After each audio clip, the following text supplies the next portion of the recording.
should have known the price of evil, and it hurts to know that you belong here. On your darkest side, your saddest side, on your nightmare side.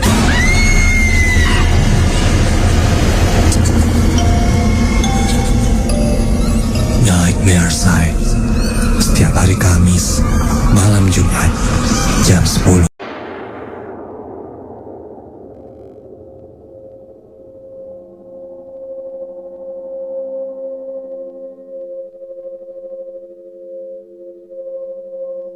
Kehidupan dan kematian memang tidak bisa dipisahkan.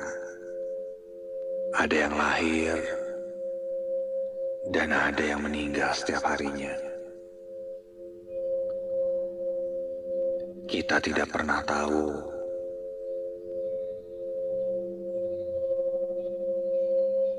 apa yang akan terjadi esok hari, lusa, dan hari-hari selanjutnya. Membuat kita terus tersadar bahwa hidup di dunia ini hanya sementara. Namaku Joe. Kejadian ini terjadi sudah cukup lama. Ketika aku baru saja membuka usaha kecil-kecilanku, yaitu sebuah warung yang kubuat di depan rumah aku sendiri. Ya, karena aku baru memulai, belum banyak barang di warungku itu. Hanya beberapa barang yang memang biasa dibeli oleh orang-orang di sekitar rumahku. Di depanku adalah jalan raya yang cukup luas, jalannya cukup lebar, dan kendaraan banyak berlalu lalang. Intensitas kendaraan yang lewat di sana cukup banyak. Bahkan jika sudah sore hari, bisa dilihat sangat macet. Namun jika sudah menuju malam hari, ketika kondisi jalanan lenggang, malah banyak kendaraan yang ngebut, tancap gas, sehingga bahkan untuk menyeberang saja rasanya agak sulit. Kembali ke warung daganganku, aku biasanya membuka warung dari jam 6 pagi dan tutup jam 12 malam. Ya, meskipun malam hari, kadang ada saja yang beli. Atau mungkin orang-orang nongkrong di depan warungku.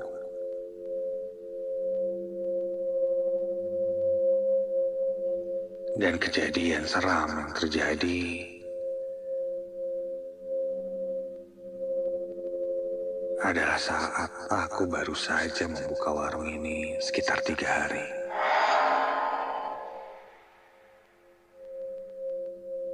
Hari itu ketika aku baru buka, hari pertama, kedua, dan ketiga, pembeli 1-2 sudah ada yang mulai membeli. Rasanya cukup menyenangkan. Sampai aku mendapat kabar orang tuaku sakit,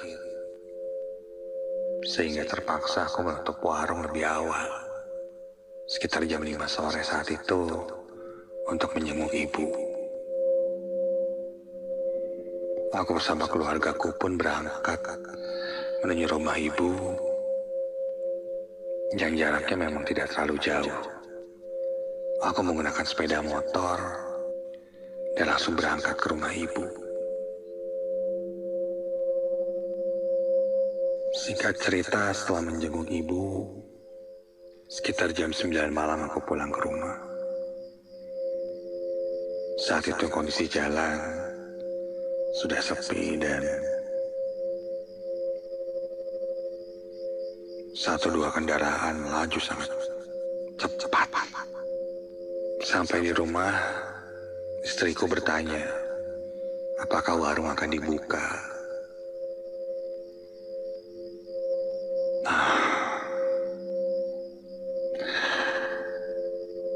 Karena saat itu kulihat jam 9, masih agak pagi sih.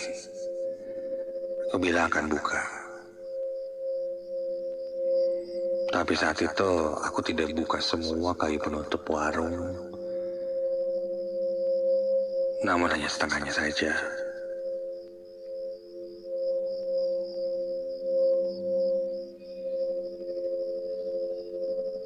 Sekitar jam 10 malam, terdengar suara ketukan di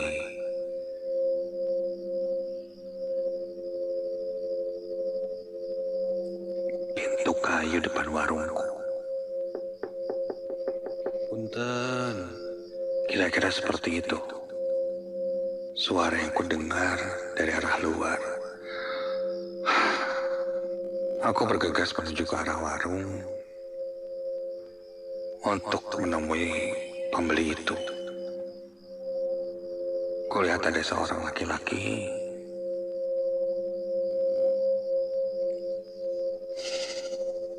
dan dia memakai jaket dan menutupi kepalanya dengan hoodie.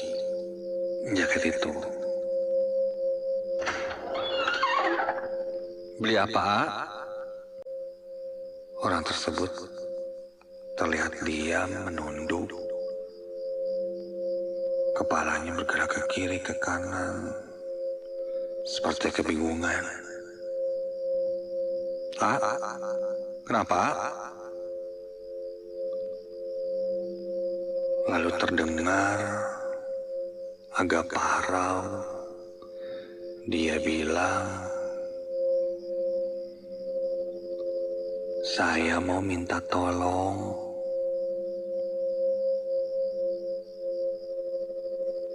Minta tolong? Minta tolong kenapa? Dari gerak-geriknya dia terlihat kedinginan. Badannya seperti menggigil. Namun kulihat dia memakai jaket hoodie yang cukup tebal. Bahkan sampai menutupi kepalanya dengan hoodie tersebut. Mau dibantu apa? Perlahan, dia semakin mendekati celah yang kubuka setengah dari warungku itu.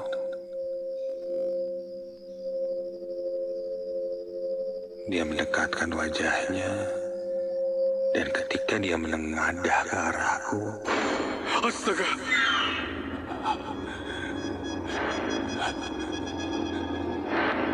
Terlihat kini wajahnya yang sudah tidak karuan.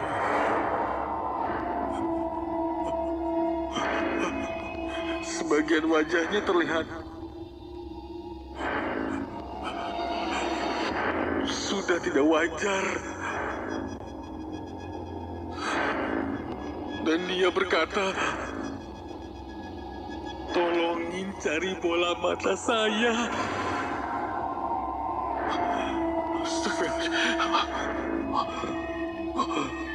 Aku langsung membuang mukaku, menutup mataku dengan telapak tangan. Pergi. Pulang, gak ganggu. Pergi. Terdengar suara raungan menangis kesakitan seorang lelaki muda di depan warungku.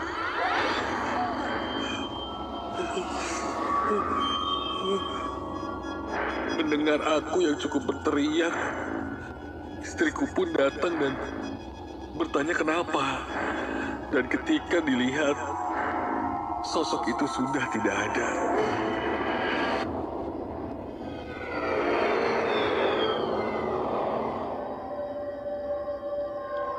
Buru-buru aku langsung menutup warung. Dan jelas sosok yang kulihat itu bukanlah manusia.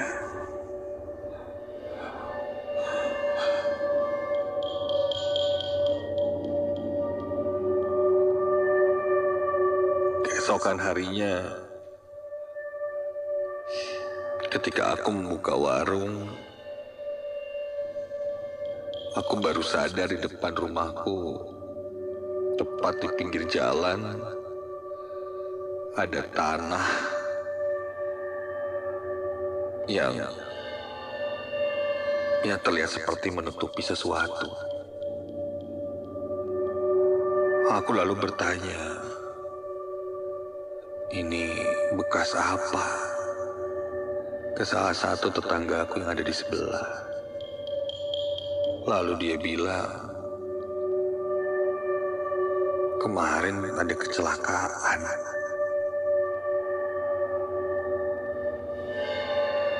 Ada yang tertabrak.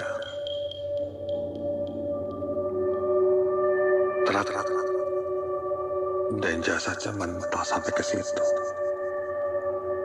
Seorang lelaki, pemuda. Innalillahi.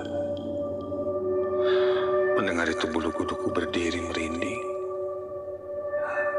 Kejadiannya mungkin saat aku menjenguk ibuku sore hari. Dan ketika malam semuanya sudah dibereskan. Jadi aku tidak tahu apa-apa. Setelah itu, hampir setiap malam, menuju tengah malam, terdengar suara ketukan di warungku. Seorang lelaki dengan suara yang sama seperti sebelumnya. Namun aku tidak pernah mau lagi untuk ke depan saat itu.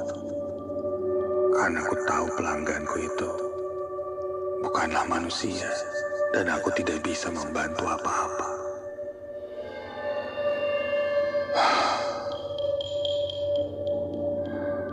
Sejak saat itu aku tidak berani membuka warung lebih dari jam 9 malam. Dan setelah aku tutup pun warung itu, kadang masih terdengar suara ketukan di depan warung. Suara tangisan raungan seorang lelaki yang minta dicarikan bola matanya.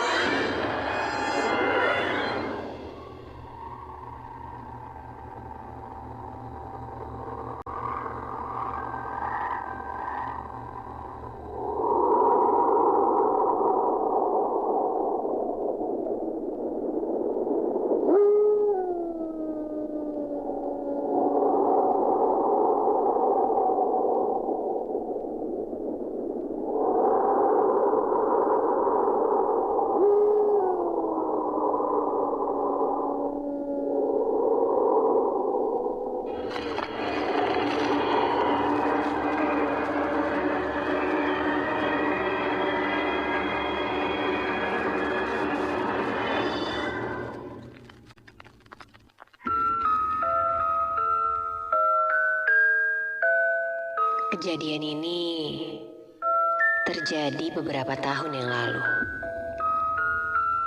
di mana aku masih duduk di bangku SMA. Saat itu, salah satu temanku yang bernama Putri ingin merayakan hari spesialnya di sekolah. Kedengarannya memang aneh. Kenapa tidak diadakan di rumah seperti pada umumnya? Namun, Putri bilang ia hanya menginginkan suatu keadaan yang berbeda untuk ulang tahunnya kali ini. Malam itu, aku bersiap-siap untuk pergi. Tentunya dengan hadiah yang sudah aku persiapkan pula untuk Putri.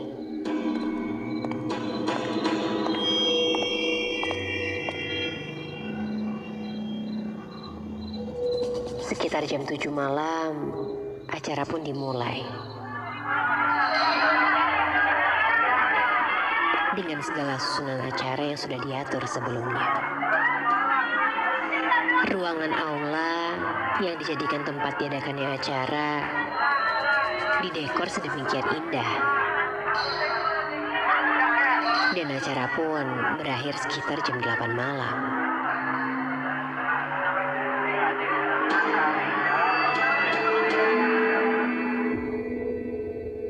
Setelah selesai mengikuti semua rangkaian acara, beberapa temanku pun pamit untuk pulang.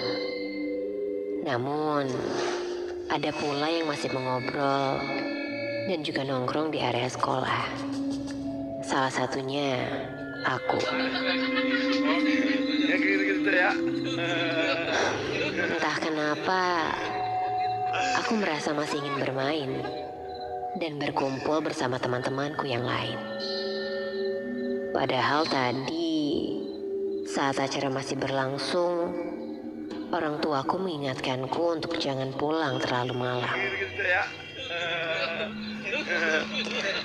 Saking asiknya mengobrol dengan kesenangan yang kami miliki, aku sampai lupa bahwa malam makin larut.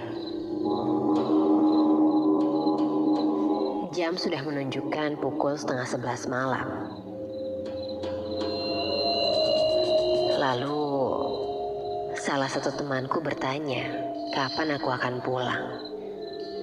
Karena rupanya sebentar lagi mereka akan meninggalkan sekolah.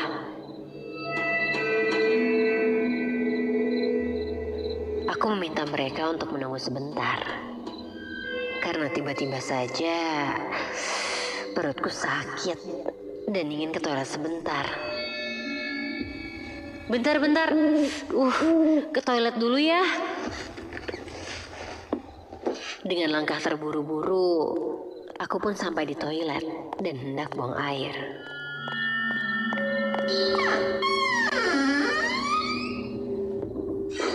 Belum lama aku berada di toilet, aku pun dikagetkan oleh sebuah bunyi yang sepertinya itu adalah benda jatuh.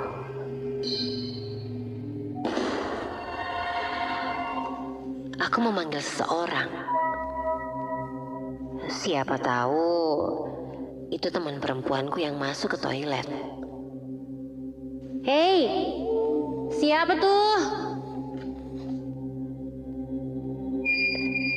Tidak ada balasan. Aku mencoba berusaha tenang dan tidak berpikir aneh-aneh. Siapa tahu itu hanya benda yang jatuh karena angin.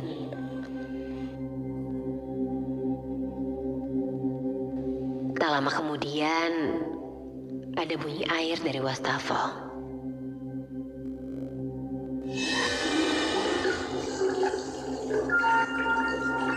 Iya. Aku bisa merasakan keran air menyala dari arah luar. Karena kaget, aku pun memanggil lagi. Hei, halo, siapa tuh? Jawab dong. Karena penasaran, aku segera bersih-bersih. Lalu membuka pintu toilet. Dan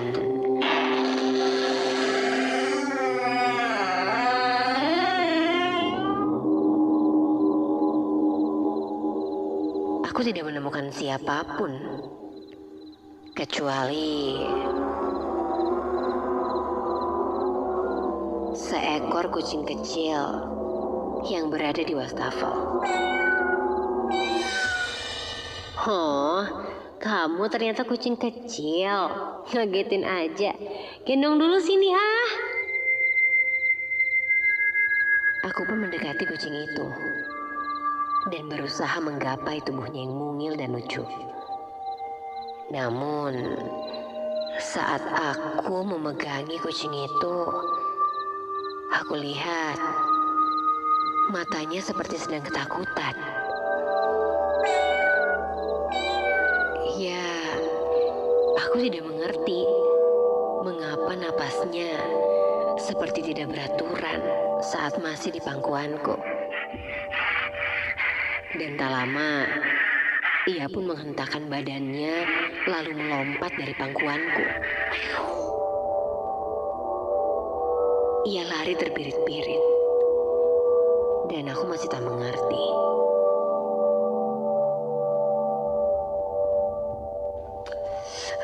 Ya udahlah, mungkin dia nggak betah lama-lama di pangkuanku tadi.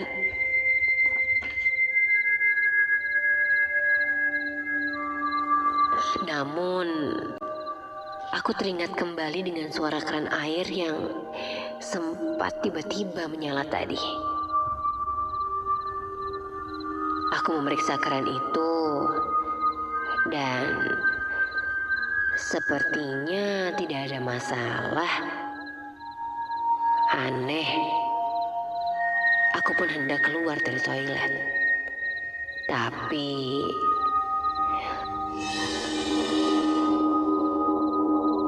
tunggu. Sepertinya aku melihat sebuah bayangan di balik pintu toilet. Tempat aku buang air tadi. Ya, di sana.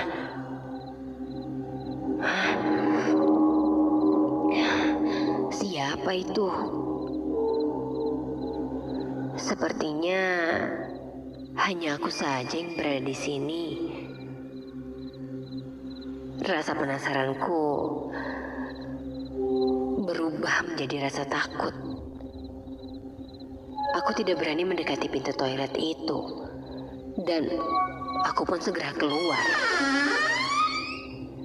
Tapi saat kulangkahkan kakiku keluar, aku seperti mendengar suara. Suara itu berasal dari toilet.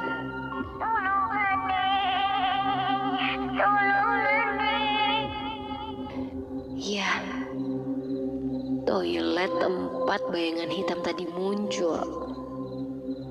Ku dengar sayup-sayup suara yang memelas, seperti minta tolong. Tapi aku tak berani masuk lagi. Lututku mulai gemetar. Aku mencoba menarik nafas dan berusaha memanggil. Apa ada orang di dalam? Siapa? Kenapa nangis? Tapi tak ada jawaban. Dan suara itu tiba-tiba menghilang.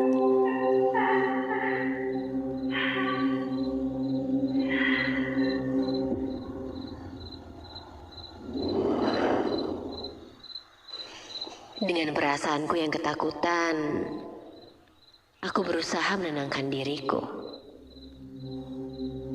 Lalu keluar dari toilet.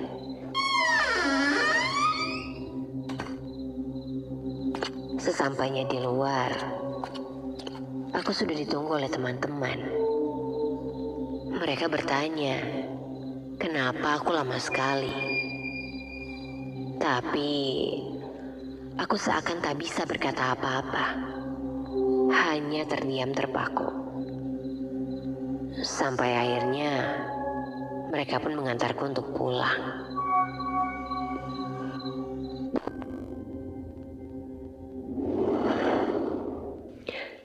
Sesampainya di rumah, aku langsung bersih-bersih.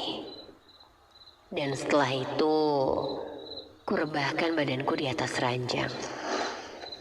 Mencoba melupakan apa saja yang telah kualami tadi di sekolah. Terutama suara dan bayangan di toilet itu.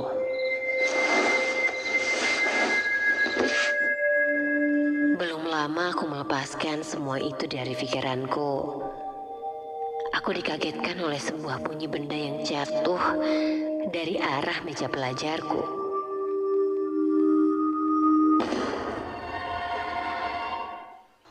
Aku mulai merasakan sesuatu yang aneh kembali lagi terjadi padaku. Dan rasa takut pun muncul kembali. Aku segera pergi ke kamar ibuku.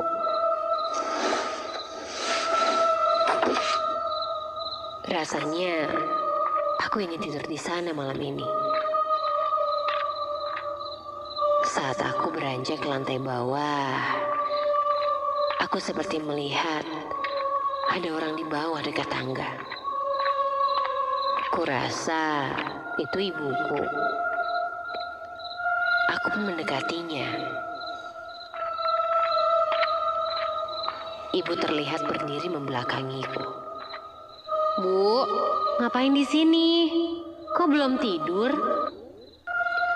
Ibu hanya diam, tak membalas pertanyaanku. Namun, perlahan kini, ia mulai membalikan badannya dengan wajah tertunduk dan berkata,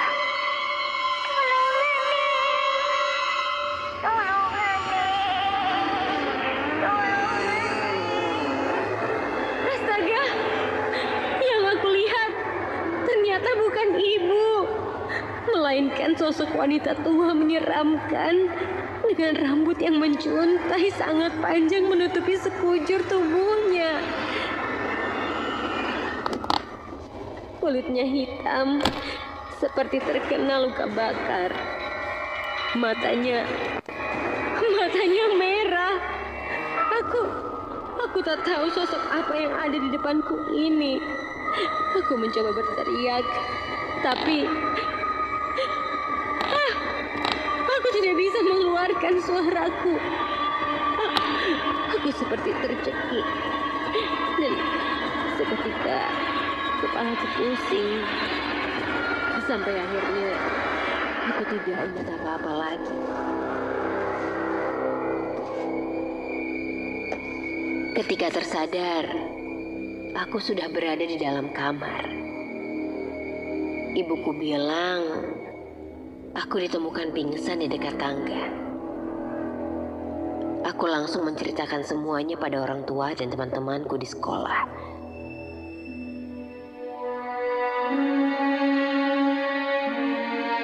Dan ternyata, yang tak kusangka adalah kalau dulu di toilet sekolah itu pernah terjadi pembunuhan dan menewaskan korban. Dan sosok yang kutemui saat itu mungkin memang mengikutiku hingga ke rumah dan mencoba meminta pertolongan dariku.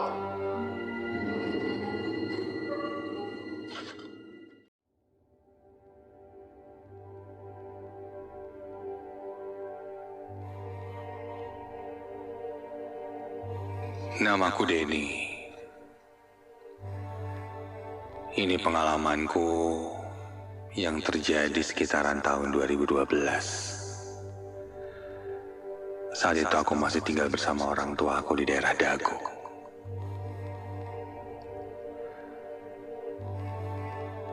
Bisa dibilang, aku dan keluargaku hampir semuanya bisa melihat makhluk halus. Bahkan kakak dari nenekku itu disebut-sebut orang pintar.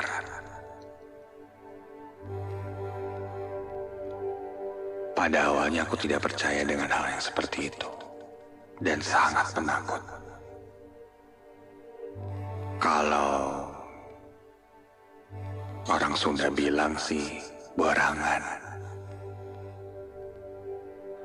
Aku selalu jadi bahan yang ditakut-takuti oleh kakak iparku. Ditambah hampir semua mereka bisa melihat bangsa jin atau mungkin hantu.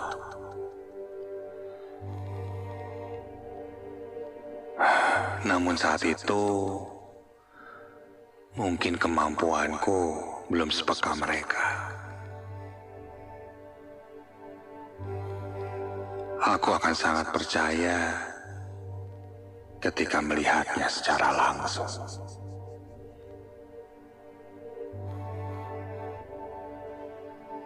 Sampailah pada hari itu.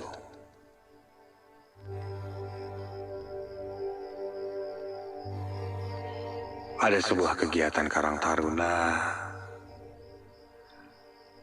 untuk mempersiapkan Agustusan di sekitaran rumahku, daerah Dagu.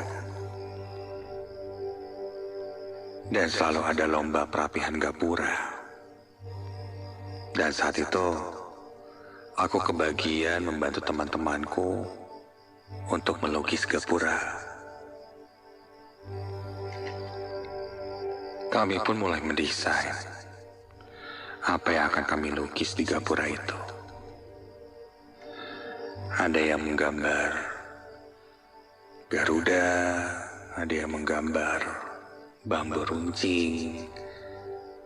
Ketika itu aku menggambar orang-orang yang sedang mengobarkan semangat. Ya, tentara atau pejuang lah. Saat itu kira-kira jam 11 malam, saat aku sedang menggambar wajah atau muka orang itu, kakakku lewat dan bilang padaku, "Lagi ngapain ngecat mukanya dia?" Pertanyaan aneh pikirku.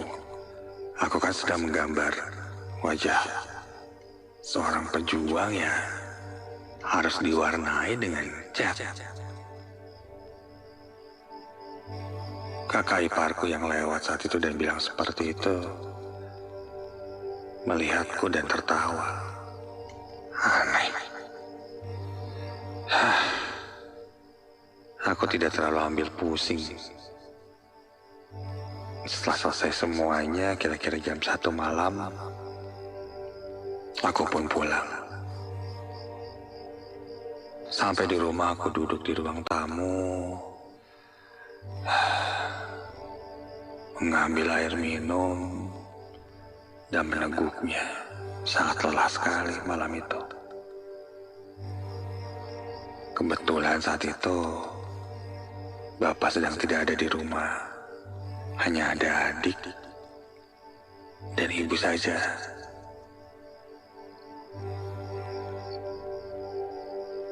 Sebenarnya ketika aku baru saja pulang dan duduk di ruang tamu sambil minum,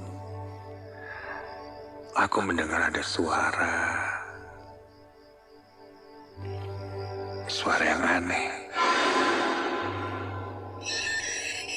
Berasal dari arah luar, dekat jendela, seperti ada suara yang sedang mencakar-cakar kaca jendela. Suaranya terdengar agak ngilu. Tapi karena tidak terlalu terdengar jelas dan tidak berulang-ulang, hanya sesekali-sesekali, aku merasa ya mungkin salah dengar lah. Aku pun tidak terlalu menghiraukan.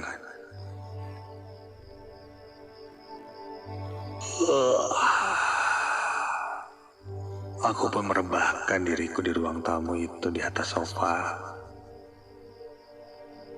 Sampai suaranya kali ini terdengar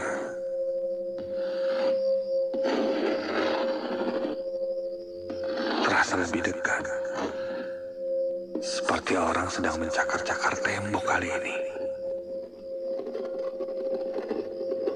Aneh. Dan suaranya cukup jelas.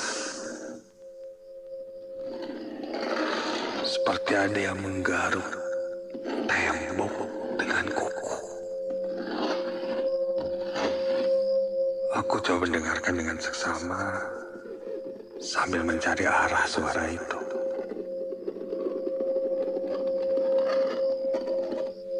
Suasana saat itu mulai terasa tidak enak. Sampai terdengar ada suara, lalu ada sebuah pergerakan di dekat gorden. Refleks aku melihat ke arah gorden dan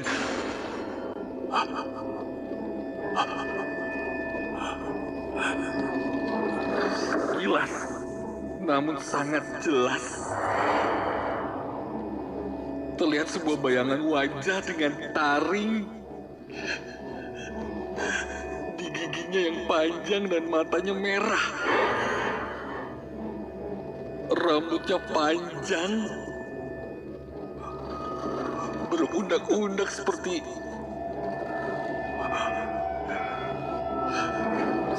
gimbal yang tidak beraturan.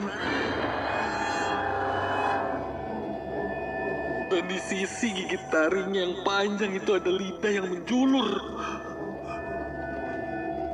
Lebih panjang dari gigi taringnya.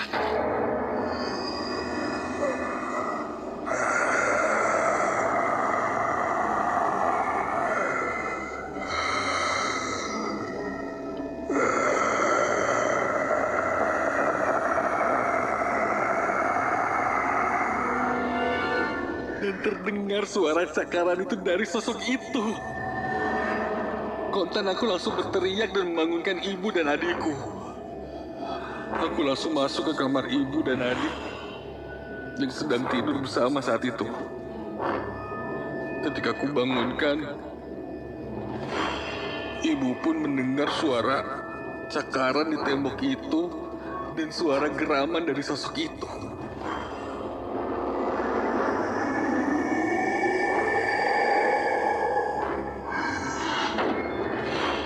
Sosok seperti genderuwo, namun badannya tidak terlalu besar. Aku pun langsung melapor kakak iparku yang rumahnya berada di sebelah rumahku.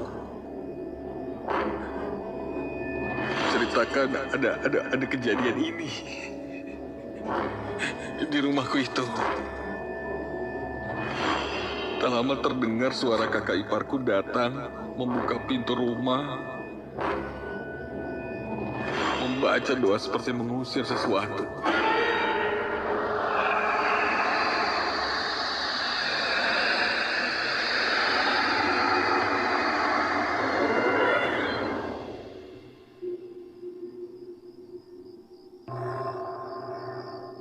Dan ketika suasana sudah cukup tenang, aku pun keluar dari kamar. Kulihat kakak iparku terlihat seperti baru saja mengusir sesuatu.